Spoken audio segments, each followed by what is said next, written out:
Ma'asyiral muslimat yang dimuliakan Allah Subhanahu wa taala. Ketika Nabi sallallahu alaihi wasallam menjelaskan tentang tanda-tanda dekatnya kiamat, maka Nabi sallallahu alaihi wasallam menyebutkan bahwa di antara tanda-tanda dekatnya kiamat itu terangkatnya ilmu dan tersebarnya kejahilan. Sebagaimana hadis yang dikeluarkan Imam Bukhari dari hadis Anas bin Malik radhiyallahu anhu, Nabi sallallahu alaihi wasallam mengatakan, inna min asratis saati an yurfa'al ilmu wa yaqsurul jahl. Sesungguhnya di antara tanda-tanda hari kiamat adalah diangkatnya ilmu dan disebarnya kejahilan.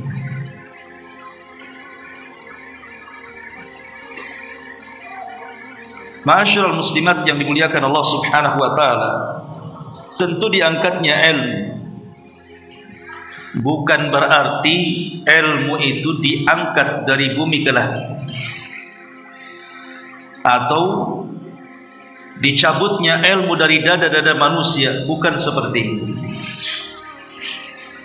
Tetapi yang dimaksud diangkatnya ilmu di sini adalah berdasarkan hadis Nabi, innallaha la yaqbadul ilma intiza'an yantazi'uhu minan nas walakin yaqbidul ilmu biqabdil ulama. Sesungguhnya Allah Subhanahu wa taala tidak mungkin mencabut ilmu pengetahuan agama ini secara keseluruhan dari dada-dada manusia. Tetapi cara Allah mengangkat ilmu itu dengan mewafatkan ulama satu persatu. Makanya Nabi sallallahu alaihi wasallam mengatakan, mautul alim musibatun la tujbar. Kematian orang alim itu musibah yang tidak bisa digantikan. Kalau ada pemimpin negara meninggal dunia, maka besoknya sudah ada yang menggantikan. Boleh jadi lebih baik dibandingkan sebelumnya. Kalau ada orang kaya yang meninggal dunia, besok sudah ada orang yang jauh lebih kaya yang akan muncul sebagai penggantinya. Dan begitu seterusnya. Ada dokter meninggal, nanti datang lagi dokter yang lebih handal daripada dokter yang meninggal. Ada pilot yang meninggal, nanti ada pilot yang jauh lebih handal dibandingkan pilot yang meninggal. Urusan dunia ini pasti ada penggantinya. Tapi urusan akhirat, para ulama maksudnya adalah ulama yang mengajarkan ilmu agama. Kalau sampai kemudian meninggal, maka susah menggantikan. Kita lihat kematian para ulama madhab saja. Imam Syafi'i, Imam Malik, Abu Hanifah, Imam Ahmad dan imam-imam yang lain. Sampai hari ini tidak ada yang sanggup menandingi ilmu mereka. Bahkan tidak akan pernah ada lagi Imam Ahmad seperti Imam Ahmad di zamannya. Makanya wajar kalau Nabi SAW mengatakan bahwa kematian seorang alim ulama itu musibah yang tidak bisa digantikan. Makanya kenapa kemudian sebelum ulama itu satu persatu meninggal, maka carilah ilmu dari mereka. Sebab kalau seandainya kemudian para ulama satu persatu meninggal, maka dipastikan yang setelahnya tidak lebih cerdas dibandingkan yang sebelumnya. Dan apabila para ulama sudah meninggal semuanya, apa yang terjadi? Maka manusia akan mengambil orang-orang jahil untuk menggantikan. Mereka pun ditanya dan dimintai fatwa, mereka pun menjawab dan berikan fatwa, mereka sesat dan menyesatkan yang lainnya. Ma'asyiral muslimat yang dimuliakan Allah Subhanahu wa taala, hadis ini Salah satu daripada alamatul nubuwah sebenarnya, alamat-alamat dari tanda-tanda kenabian, bahwa di akhir zaman itu bukan hanya ilmu diangkat, tetapi kejahilan yang merata. Dan itu kita bisa saksikan. Umumnya masyarakat di Batam sajalah, tidak usah kemana-mana. Contoh ibadah yang paling mudah dan sering kita lakukan, bahkan menjadi rutinitas kita, sholat. Masih banyak orang-orang awam itu yang tidak paham tentang sholat. Jadi mereka sholat itu hanya melihat imam bergerak, mereka ikut bergerak. Tapi kalau seandainya didudukkan di depan kita, kita tanya soal hukum-hukum sholat, apa syarat-syaratnya, apa wajib-wajibnya, apa sunnah-sunnahnya, apa pembatal-pembatalnya, mereka tidak tahu. Jadi ibadah mereka itu hanya taklid saja. Melihat imam bergerak, ikut bergerak. Melihat imam takbir, ikut takbir. Entah apa yang dibaca pun kita tidak tahu. Itu yang masih sholat. Bagaimana dengan orang yang tidak sholat kan? Jangan-jangan ditanya sholat 5 waktu apa namanya saja sudah tidak tahu. Nah ini musibah. Sampai ada seorang syekh bercerita, jadi ada di daerah sana gitu ya, di Timur Tengah itu. Ini cerita di Timur Tengah yang banyak ulama ya. Dia bercerita bahwa ada orang yang tidak paham tentang pembatal-pembatal puasa. Jadi dia kira bahwa kalau orang itu kencing ataupun berak dan dia sedang berpuasa, itu bisa membatalkan puasa. Jadi ada orang yang menahan kencing dari pagi gitu ya, sampai siang, sampai sore dia udah nggak tahan. Sebab kalau dia kencing batal puasanya menurut dia. Akhirnya karena sudah tidak tahan dia menahan kencing, dia datang kepada salah seorang ulama bertanya, apakah kencing itu membatalkan puasa atau tidak? Ketika kemudian kata syekh ini mengatakan, mana ada kencing itu membatalkan puasa? Tidak membatalkan puasa. Barulah dia sadar bahwa selama ini dia tahan kencing dari pagi sampai sore itu, dia kira itu membatalkan puasa. Kan kejahilan itu menyiksa diri jadinya kan. Itu karena jahil. Sampai seperti itu gitu ya. Ini yang jelas-jelas istilahnya perkara-perkara umum. Bagaimana kalau yang kemudian perkara-perkara yang detail, yang jarang dibahas seperti ilmu waris, ilmu faraid gitu, tentang hukum-hukum muamalah, boleh jadi mungkin sama sekali tidak paham. Lah ini maknanya tersebarnya kejahilan. Tersebarnya kejahilan seperti itu. Bahkan ada juga cerita bahwa seseorang bertanya kepada salah satu syekh dan mengatakan, ya syekh, apakah sholat sunnah itu boleh dilakukan tanpa berwudu? Ini kan pertanyaan konyol. Yang namanya sholat mau wajib mau sunnah tidak sah kecuali di atas wudu. Dia kira wudu itu untuk sholat wajib saja, sholat sunnah itu tak perlu wudu. Lah ini kan kejahilan namanya.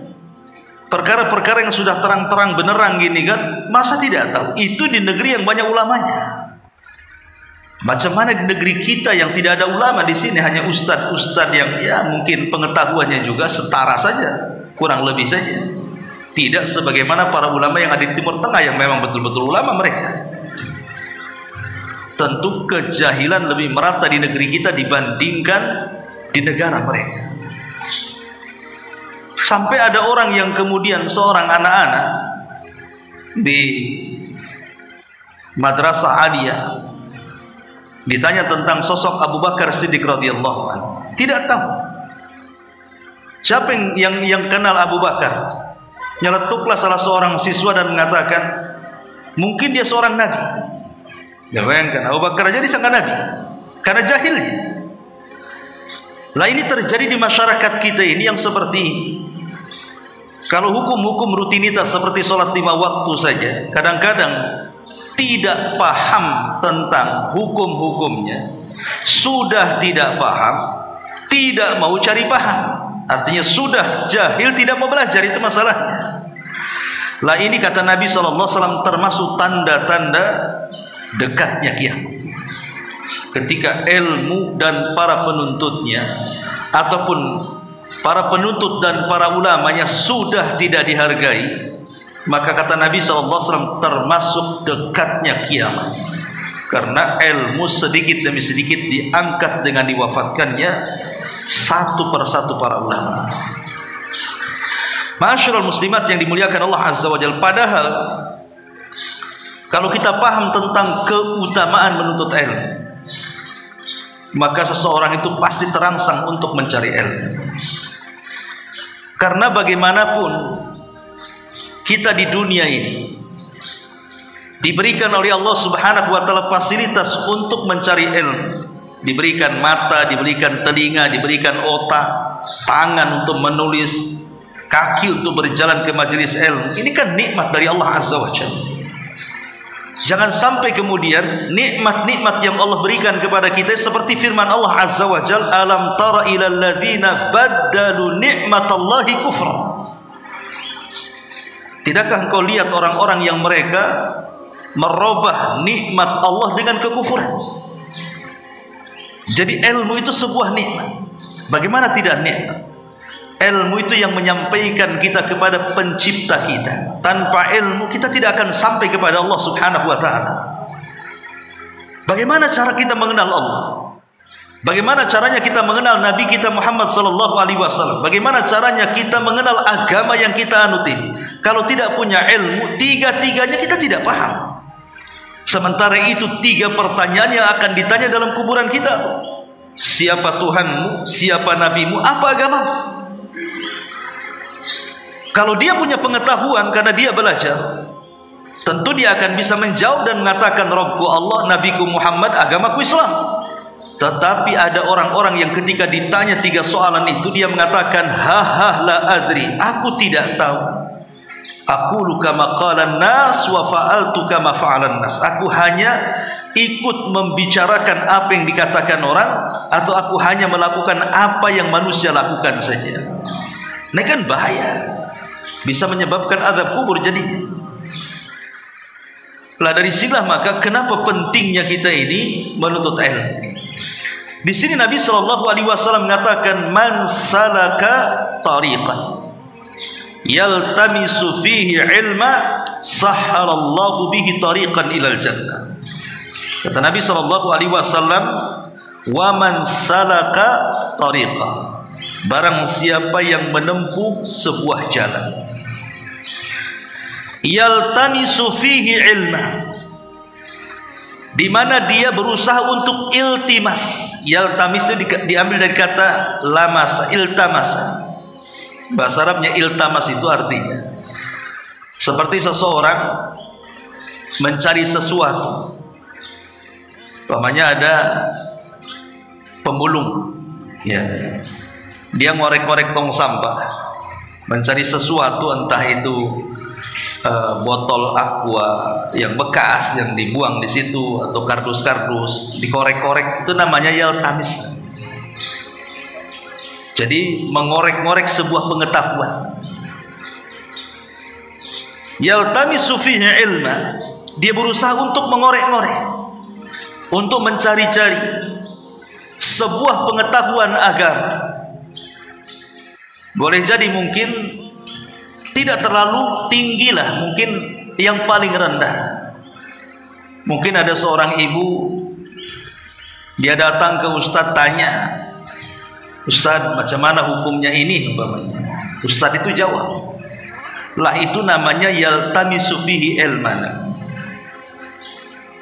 Ibu tidak tahu hukumnya, kemudian ada nomor ustadz tertentu, ibu WA di situ. Ustadz Afan nih, saya ada masalah, gimana ya jawabannya, gitu kan. Lah itu namanya yaltamis, namanya mencari-cari, mengorek-ngorek ilmu pengetahuan. Apa kata Nabi SAW? Sahhalallahu lahu bihi tariqan ilal jannah. Maka Allah akan mudahkan bagi dia jalannya menuju surga. Begini,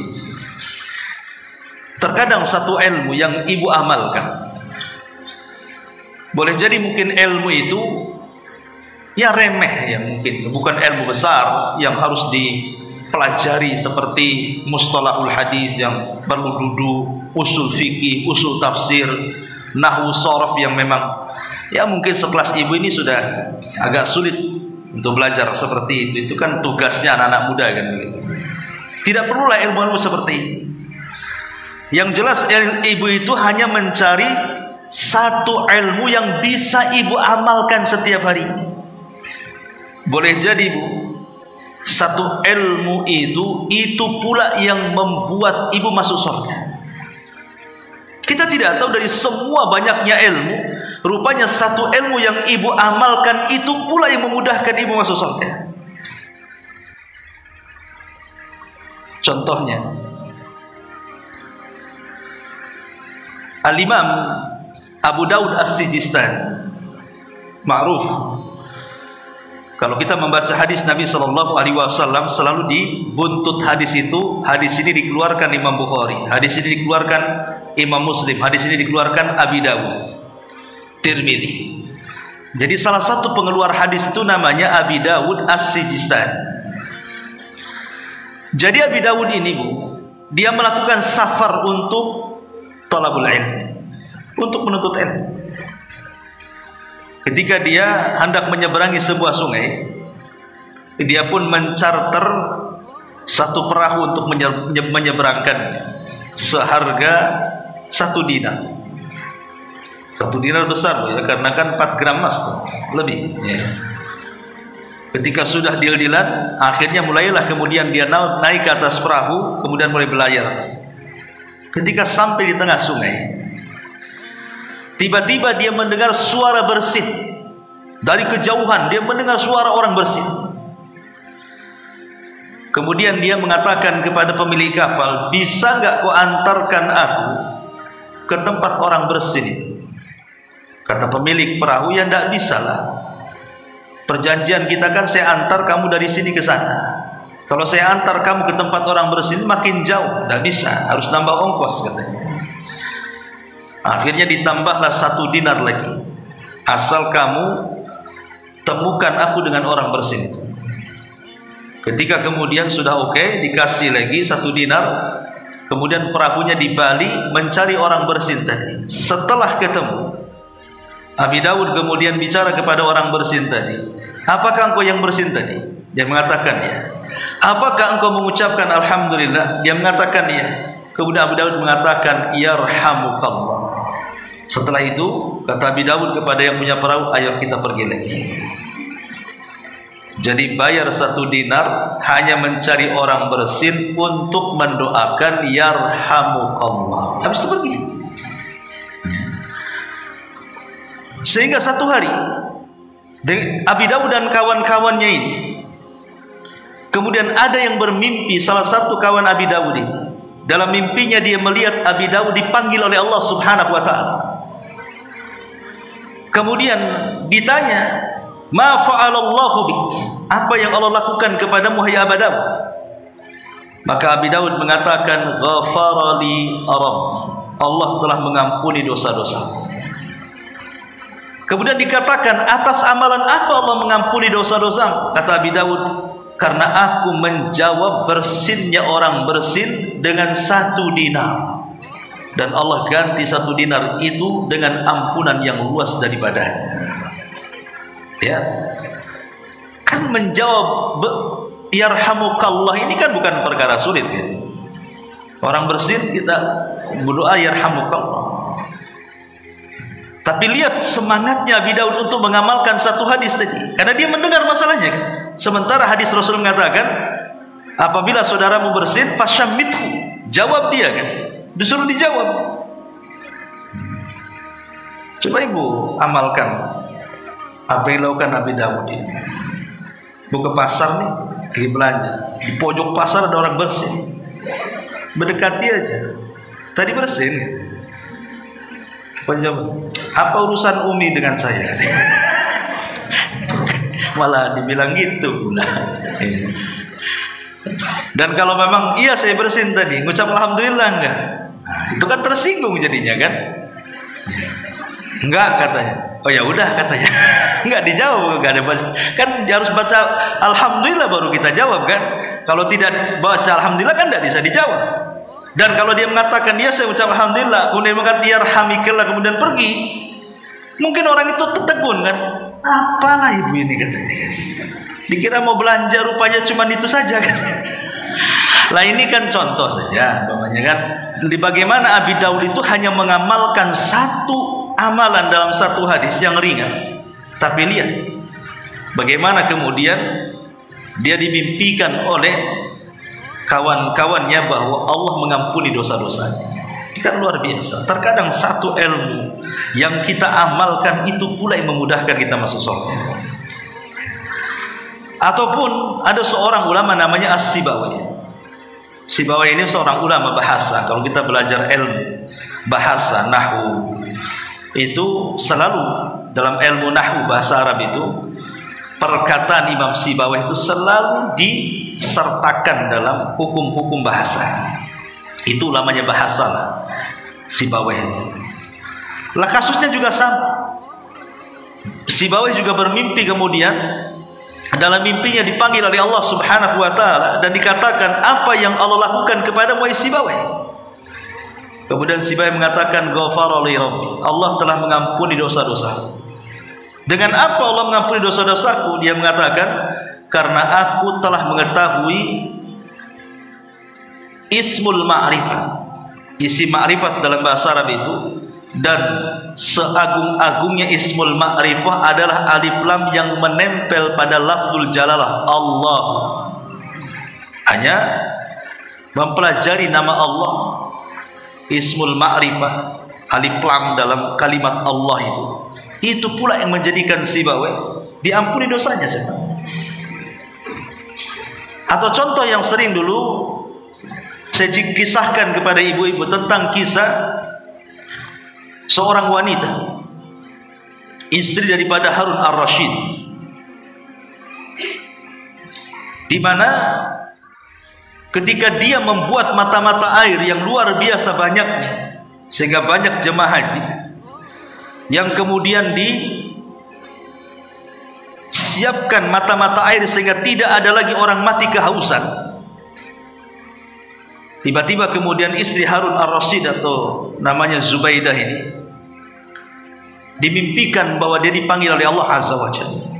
Kemudian dikatakan, ya Zubaidah, apa yang Allah lakukan kepadamu? Kata Zubaidah, ghafara li rabbi, Allah telah mengampuni dosa-dosa.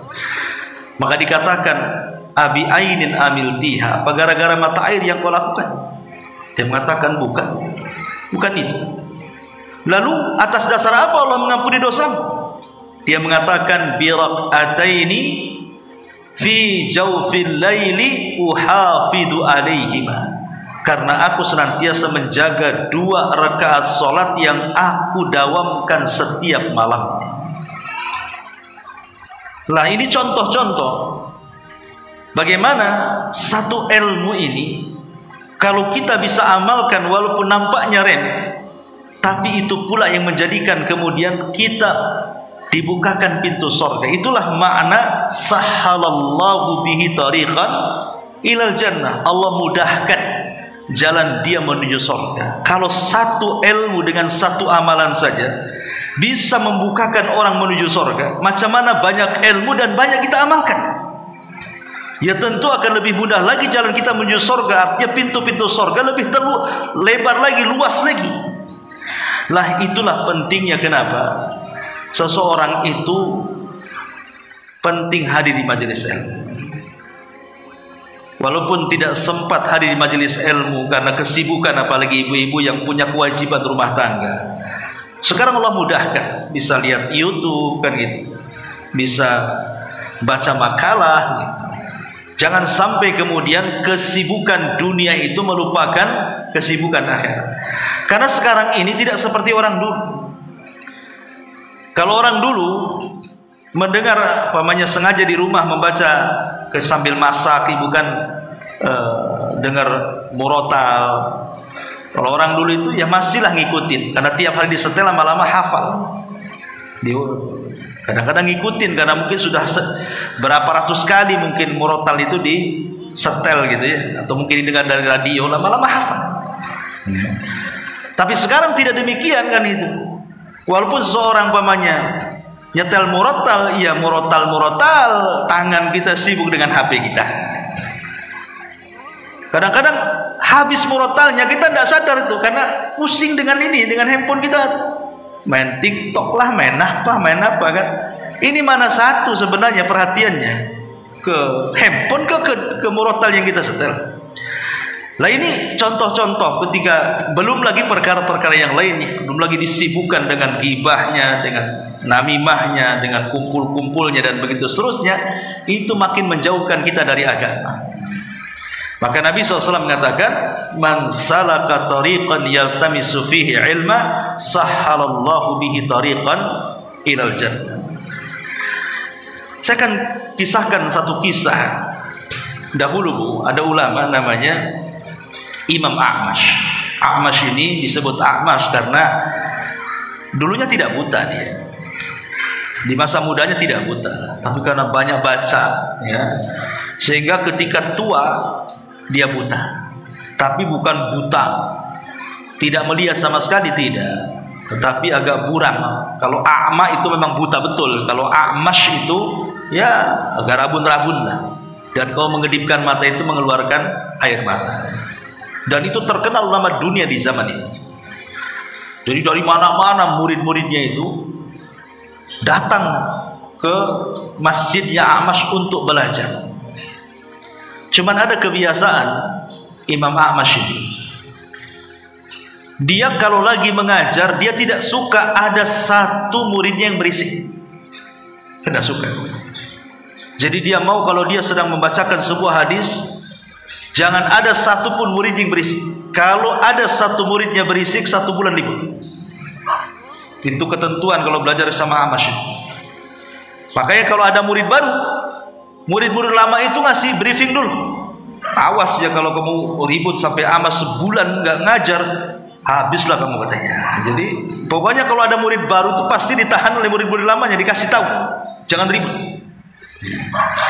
Jadi satu hari adalah yang ribut itu. Akhirnya betul-betul A'mash tidak mau mengajar selama 1 bulan. Tiba-tiba kemudian datang murid baru. Dia dari negeri yang sangat jauh, bayangkan sudah meninggalkan anaknya, meninggalkan istrinya, meninggalkan kampungnya, meninggalkan pekerjaannya, ingin duduk bersama A'mash 2 pekan saja, habis itu pulang. Ketika sampai ke daerah A'mash itu, ketika dia masuk ke masjid, tidak ada pengajian. Kalau sekarang kan enak, tinggal WA aja, ada pengajian nggak kan itu? Ada, datang, tak ada, libur, tak datang kan itu. Zaman dulu mana ada handphone kayak gitu, sehingga nggak tahu libur nggak liburnya, mana tahu orang itu. Ya terpaksa datanglah dari jauh-jauh. Ketika masuk ke masjid tidak ada orang ngaji. Jadi diberitahulah sama murid seniornya A'mash bahwa telah terjadi case. Ada orang yang ribut. Akhirnya A'mash tak mau ngajar selama sebulan katanya kan. Dan itu aturan A'mash mau seperti itu. Jadi orang ini marah-marah mengatakan, loh, apa salah saya katanya? Saya kan nggak hadir di majelis itu, dan saya tidak buat ribut, dan saya baru datang. Emang salah apa saya? Kenapa saya dimasuk-masukkan sehingga saya tidak bisa belajar? Itu kan salah kalian katanya kan. Iya betul, salah kami. Tapi A'mash nggak mau ngajar sampai 1 bulan. Akhirnya dia pun tidur di masjid. Karena sudah malam, dia nunggu subuh karena A'mash pasti sholat subuh. Ketika kemudian A'mash sholat subuh betul, didatangilah oleh murid baru ini, nggak tahu menahu. Dia mengatakan, ya Syekh, bacakan kepadaku beberapa riwayat, gitu. Aku akan tulis. A'mash mengatakan tidak bisa, karena aku sudah berjanji aku tidak akan mengajar 1 bulan. Gitu. Kemudian orang ini mengatakan, apa alasannya? A'mash mengatakan, ya karena aturanku kalau orang ribut di kelas saya tidak akan mengajar 1 bulan. Orang ini marah sama A'mash dan mengatakan, ya Imam, itu bukan urusan saya. Saya ini orang baru datang dari jauh kan gitu. Saya ingin mendengarkan hadis dari kamu. Saya nggak masuk-masuk urusan mereka yang ribut. Pokoknya saya ingin mendapatkan hadis Nabi. Tolong bacakan, saya catat katanya. Kata A'mash, saya nggak mau. Saya sudah janji tidak akan mengajar 1 bulan. Akhirnya pusinglah dia. Dia mikir nih gimana cara dapat ilmu. Kemudian dia terpikir, dia kong kali kong dengan kawan untuk menjebak A'mash. Bagaimana caranya? Jadi ketika sholat maghrib, A'mash ini buta kan itu, memang tidak jauh rumah ke masjidnya itu. Tiba-tiba kemudian setelah sholat maghrib, murid baru ini mengatakan kepada A'mash, ya Imam, kalau kamu mau saya antar kamu pulang, karena ini sudah malam, kau buta ya, biar cepat katanya. Kata A'mash, ya senang saja, karena itu disangka muridnya gitu. Rupanya tidak diantar ke rumahnya, tapi diantar ke padang pasir. Coba apakah kurang ajar nih muridnya ini ya. Setelah sampai di padang pasir, A'mash ini sudah curiga ya, walaupun dia buta kan punya insting gitu ya, karena kan hari-hari kok lain beda ini, kok jauh nggak sampai-sampai rumah ini. Jadi A'mash berhenti, kau mau bawa kemana aku katanya kan. Kata murid baru ini mengatakan, kamu sudah tahu wahai Imam, sekarang kau di tengah padang pasir ya, kalau engkau tidak memberikan 100 hadis kepadaku, ku tinggalkan biar hewan buas memakanku. Cari ilmu sampai kayak gini tuh. Akhirnya Imam Mas mengatakan, ittaqillah, bertakwalah wahai fulan. Kenapa kau harus seperti ini? Dia mengatakan, ya salah saya apa? Saya dari negeri jauh meninggalkan keluarga, tanah. Aku minta hadis kau tak kasih. Nah sekarang terserah, mau kau kasih 100 hadis atau ku tinggalkan kau di tengah padang pasir katanya. Tinggal milih saja. Oh baik, kalau gitu saya bacakan. Akhirnya dia langsung keluarkan bukunya, dicatat haddatsana fulan qala haddatsana fulan sampai 50 hadis. Kata A'mash, ya fulan, aku sudah berikan. Oh tidak bisa, saya minta 100. Kalau 100 saya antar pulang, kalau tidak 100 kok terserah, nanti banyak binatang buas di sekitar sini gitu. Terpaksalah A'mash menyelesaikan sampai 100 hadis. Setelah dicatat, senangnya dia. Kenapa senang coba? Karena kalau meriwayatkan hadis langsung dari orangnya, ini lebih tinggi derajatnya dibandingkan mengambil hadis di majelis taklim. Karena bahasanya beda. Kalau dalam ilmu hadis itu, kalau kita berada di majelis, saya kayak ibu-ibu ini kan hadir di majelis taklim, dengar pengajian dari saya. Itu kalau ibu meriwayatkan dari saya bukan haddatsani tapi haddatsana, telah menceritakan kepada kami. Karena kan rame-rame kan ya. Tapi kalau ibu datang sendiri ke saya berdua ngomong, itu menceritakan hadis dari saya bukan haddatsana tapi haddatsani, telah menceritakan kepadaku, bukan kepada kami. Tinggi derajatnya lagi kan, makanya dia senang dia dapat 100 hadis. Akhirnya diantar pulang. Di tengah jalan dia ketemu kawannya, memang sudah kong-kali-kong dengan kawannya. Ambil ini catatan ya, aku tidak bawa apa-apa katanya, kamu sembunyikan gitu. Setelah kemudian dibawa pulang sampai di rumahnya, ketika kemudian murid baru ini hendak pergi, langsung dipegang bajunya sama Mas. Tunggu dulu, digini, tunggu dulu katanya. Mana catatan itu? Mana catatan yang tadi? Sambil teriak maling, maling, maling katanya. Ya orang-orang datanglah, ini Imam A'mash kan itu. Siapa yang maling rumahnya Imam A'mash? Rupanya ada anak muda sedang dipegang oleh Imam A'mash. Ini malingnya katanya. Ditangkaplah anak muda ini. Kemudian diinterogasi, kau maling apa katanya? Enggak, aku enggak maling apa-apa. Kemudian ditanyakan kepada A'mash, apa yang dicuri dia? Dia mencuri catatanku katanya. Ambil catatannya katanya. Catatannya kan sudah dikasih kawannya. Digeledah enggak ada apa-apa. Ya. Apa kata kawannya? Ya Imam, aku tak punya catatan katanya. Aku sudah kasihkan ke kawanku, enggak ada catatanku katanya. Imam A'mash berpikir tersedak, kemudian dia ngomong begini, wahai fulan, sebaiknya kalau kau temukan catatanmu yang tadi, hapus semuanya. Kenapa dihapus? Karena yang aku riwayatkan 100 hadis itu semua hadis lemah, percuma katanya. Semua hadis lemah katanya. Hapus semuanya, hapus katanya. Tapi anak muda ini juga cerdas. Ya, dia mengatakan, ya Imam, engkau jauh lebih takwa daripada kami. Engkau lebih beriman, lebih berilmu. Takkan kau berdusta atas nama Nabi katanya. Pasti semua riwayatmu sahih katanya. Kalau kau mengatakan lemah, tidak mungkin kau meriwayatkan hadis lemah. Engkau yang bertakwa kepada Allah, tidak mungkinlah meriwayatkan hadis lemah, katanya. Akhirnya dia terdiam. Bunda Amas baru mengatakan sambil melepaskan bajunya, ya memang semuanya sahih, katanya. Semuanya sahih, katanya. Kemudian, adapun aku ini memegang bajumu, katanya, karena aku ingin menghilangkan dongkol di hati. Kau sesatkan aku di padang pasir, sepaling gantinya aku tarik bajumu, katanya. Jadi hanya itu saja, gitu. Akhirnya dilepas. Lihat bagaimana ulama dulu sampai seperti itu mencari ilmu, gitu. Sampai meninggalkan tanah kelahirannya, sampai terkadang seperti ini. Jadi itu persis seperti ada seorang penulis musnad, saya lupa namanya. Pokoknya itu kalau bicara tentang musnad, kumpulan hadis, itu terbanyak satu dunia dibandingkan ulama-ulama yang lain. Itu murid daripada Imam Ahmad. Jadi orang ini jauh dari berasal dari negara yang melewati beberapa negara. Berasal dari Cordova.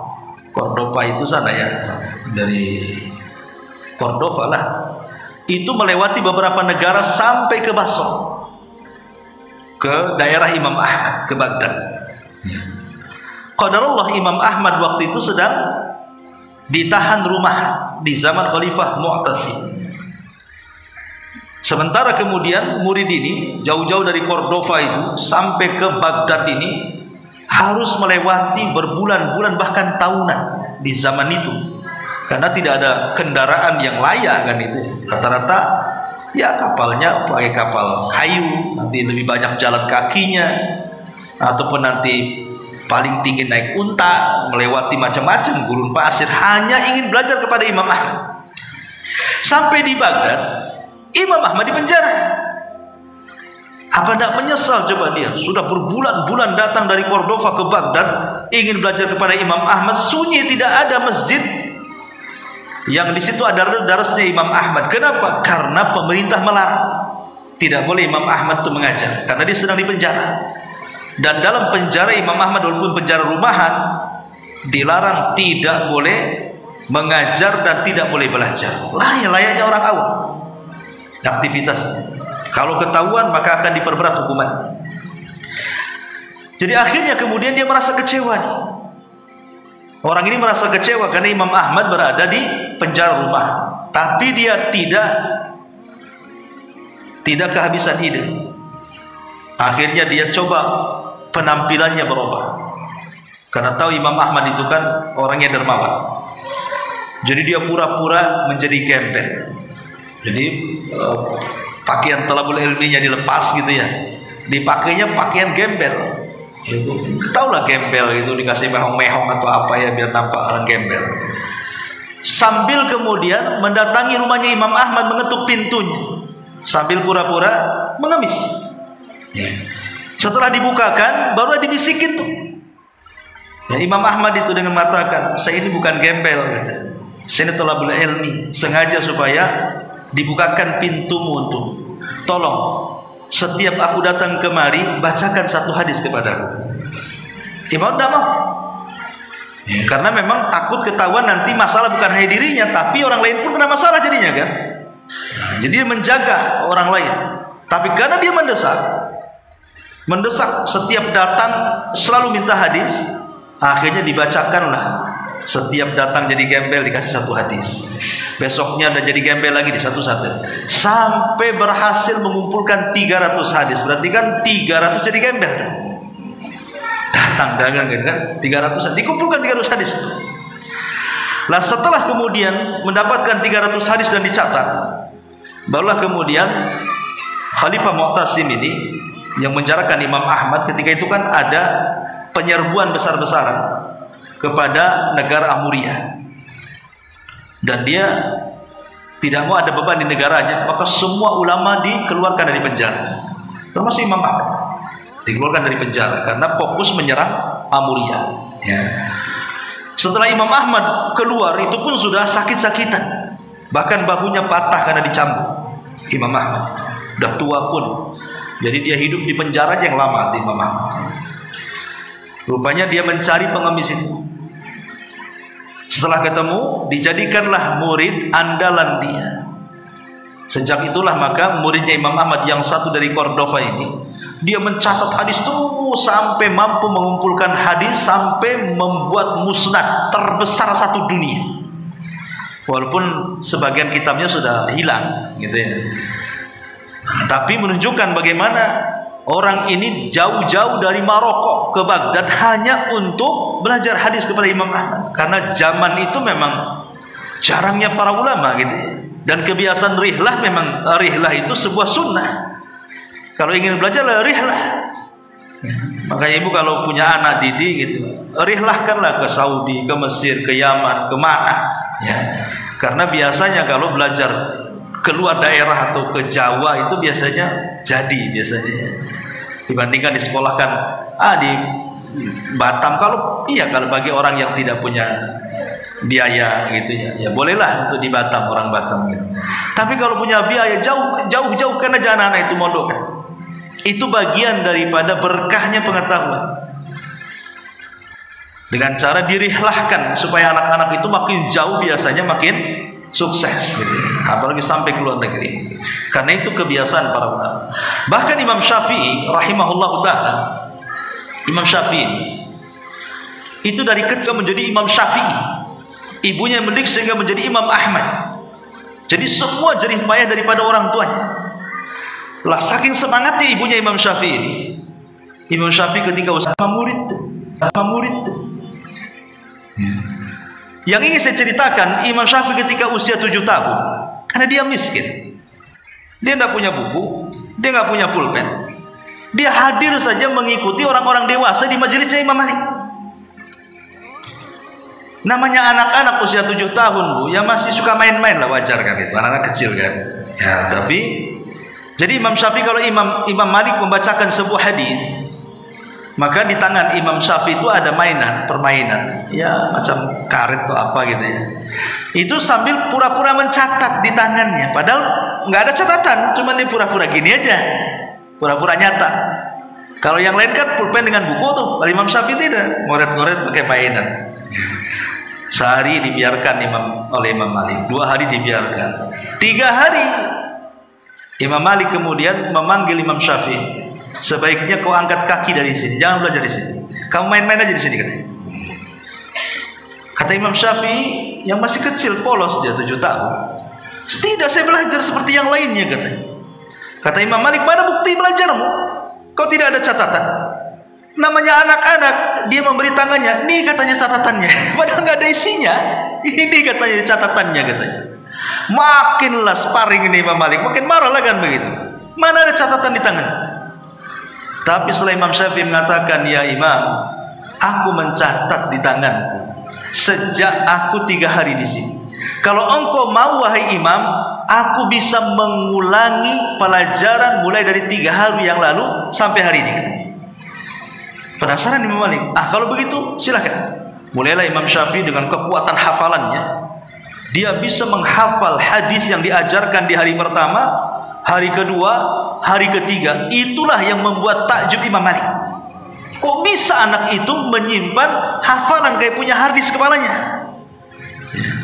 Disitulah kemudian Imam Malik mengangkat Imam Syafi'i menjadi murid terhebat dia, karena hafalannya yang kuat. Ya. Sampai-sampai kalau ulama sejarah itu menceritakan biografi Imam Syafi'i, saking kuatnya hafal Imam Syafi'i ini. Satu hari Imam Syafi'i ini belanja ke salah satu dukan, ke salah satu warung kelontong lah bahasa kita ini, untuk membeli sesuatu. Rupanya di warung itu ada 2 pembeli menggunakan bahasa asing, sedang bertengkar. Pamannya saya ini orang Jawa, orang Sunda lah saya ini kan. Pergi ke warung, ada orang Padang bertengkar pakai bahasa Padang. Saya kan nggak paham kan itu, bahasa apa dia ngomong, apa itu bahasa planet kan itu, karena saya nggak paham bahasa itu.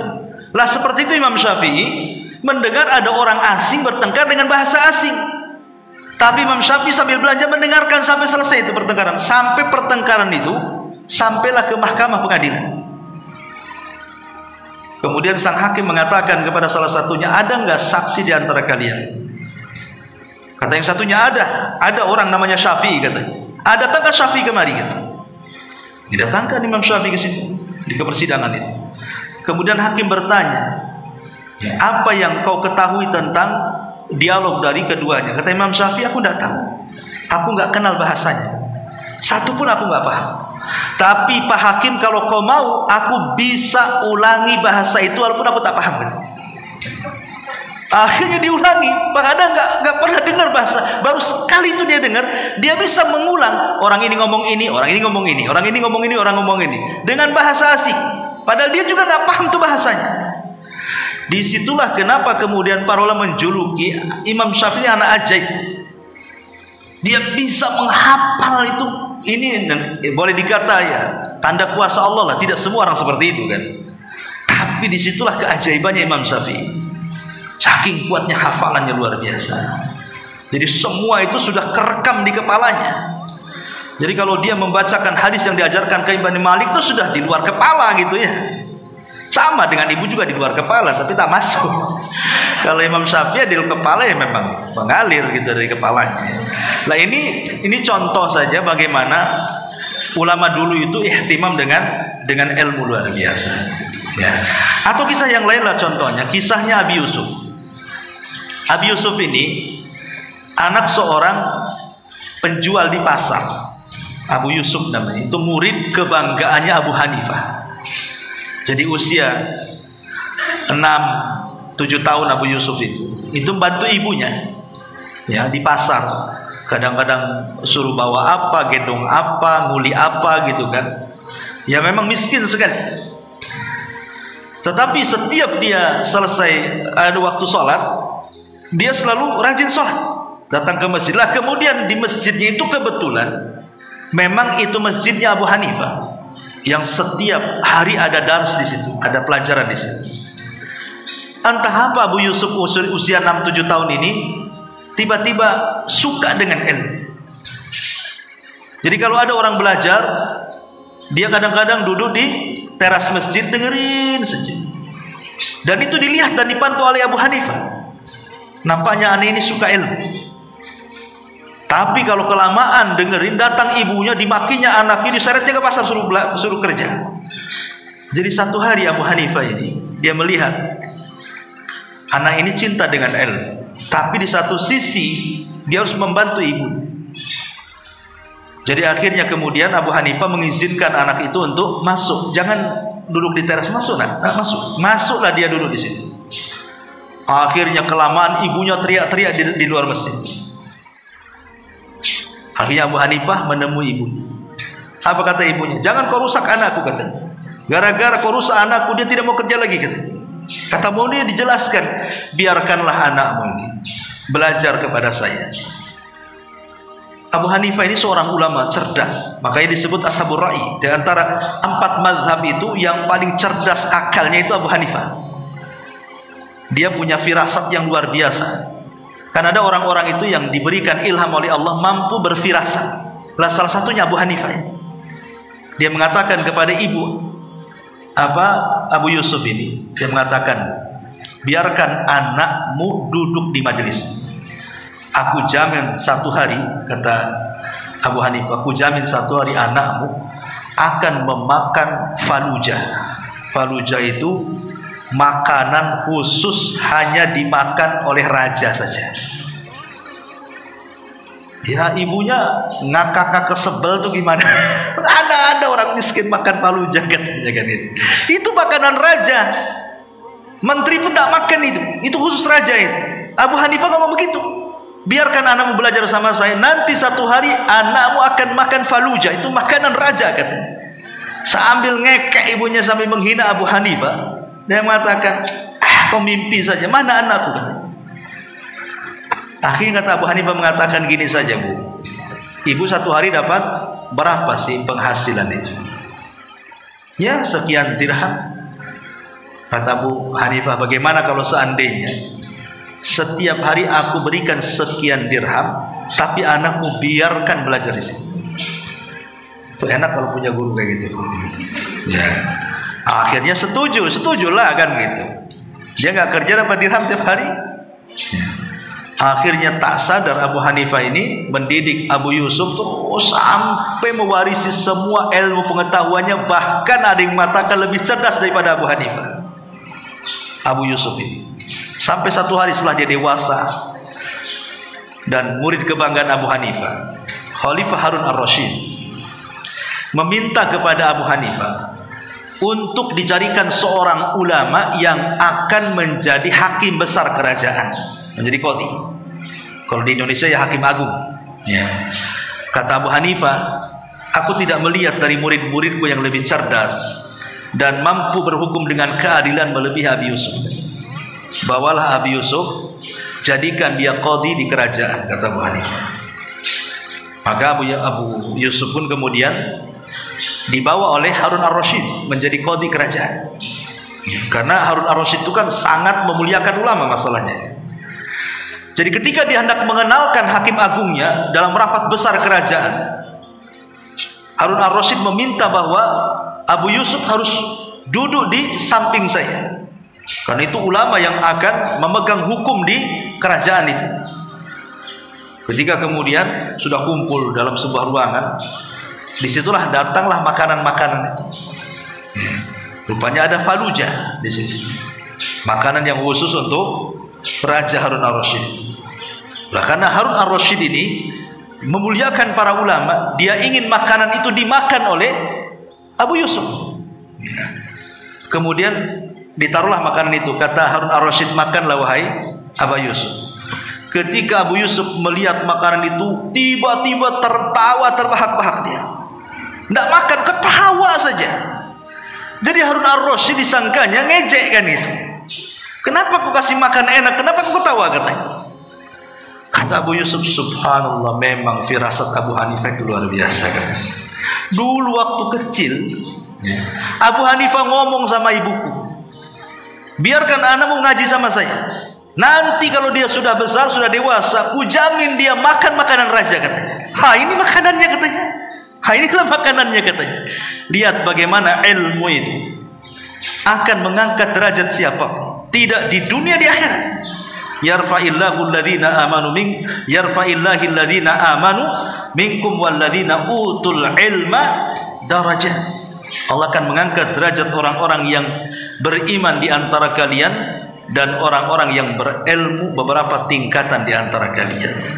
Itulah yang disebut dengan fadlul alim alal abid ka fadli ala adnakum, wa fi riwayatin ka fadlil qamari ala sairil kawakib, bahwa kemuliaan orang alim itu jauh lebih tinggi dibandingkan ahli ibadah. Seperti kemuliaan aku dan orang yang paling rendah di antara kalian, dalam riwayat seperti bulan purnama di antara bintang-bintang yang berserakan.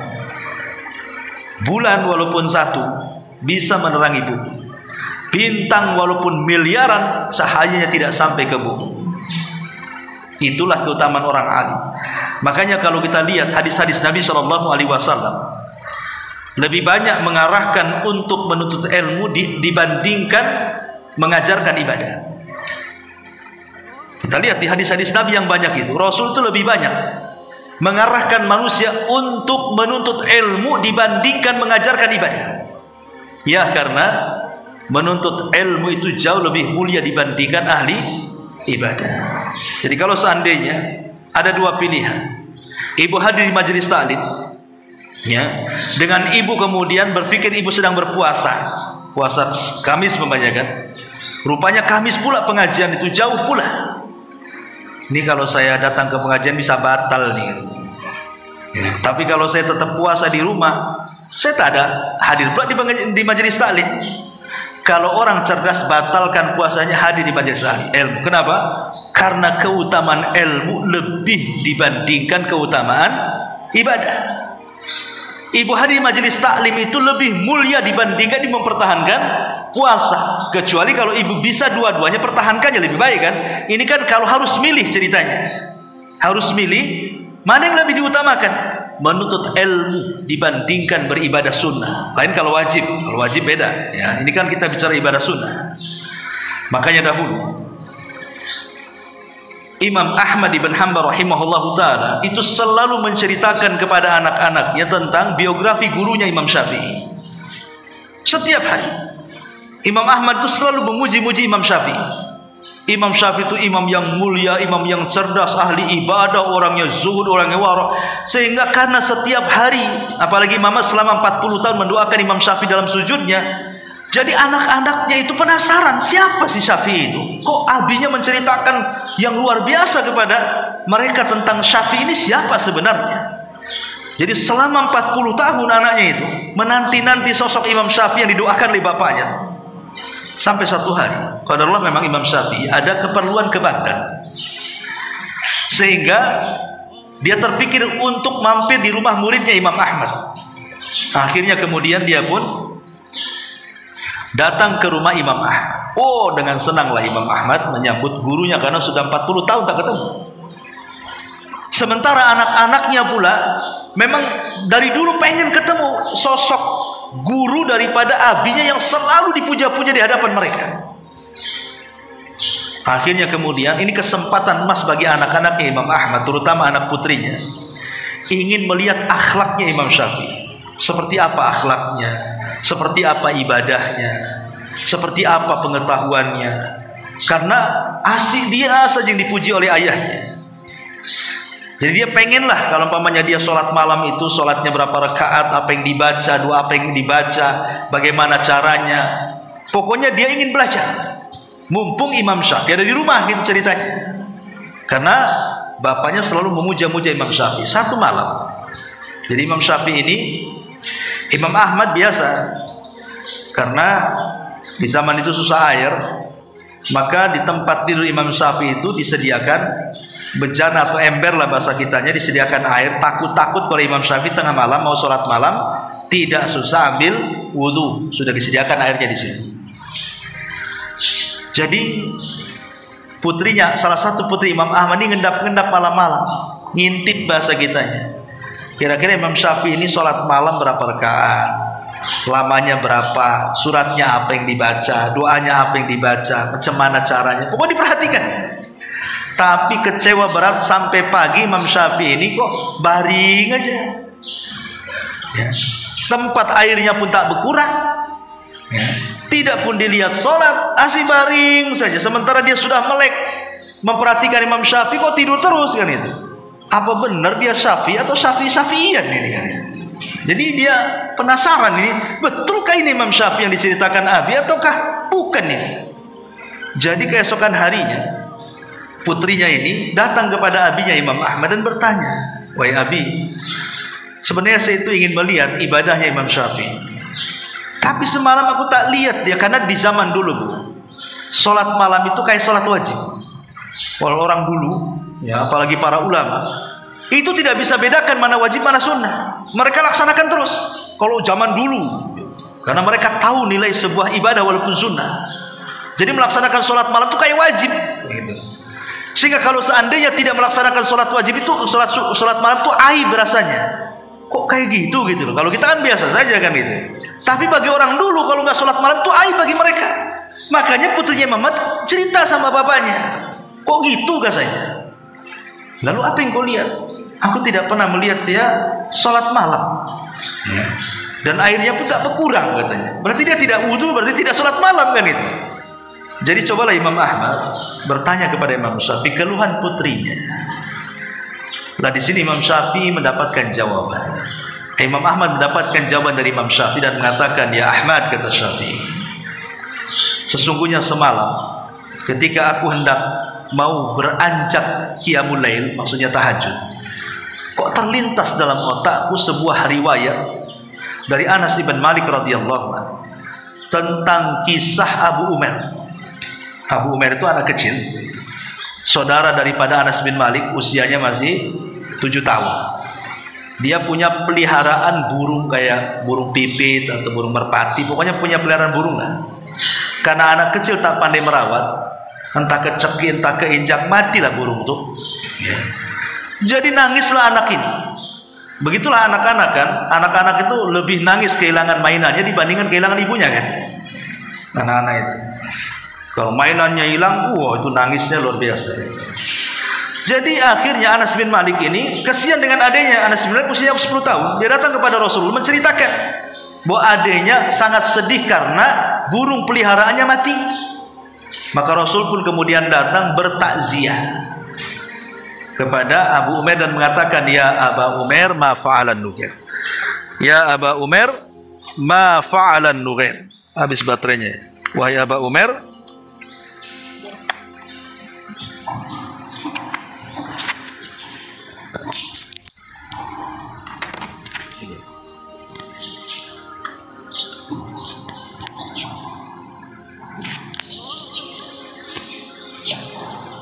jadi Nabi Shallallahu Alaihi Wasallam kemudian bertanya kepada Aba Umair, padahal masih kecil tapi dipanggil Abu. Biasanya kalau panggil Abu itu kalau punya anak kan itu ya.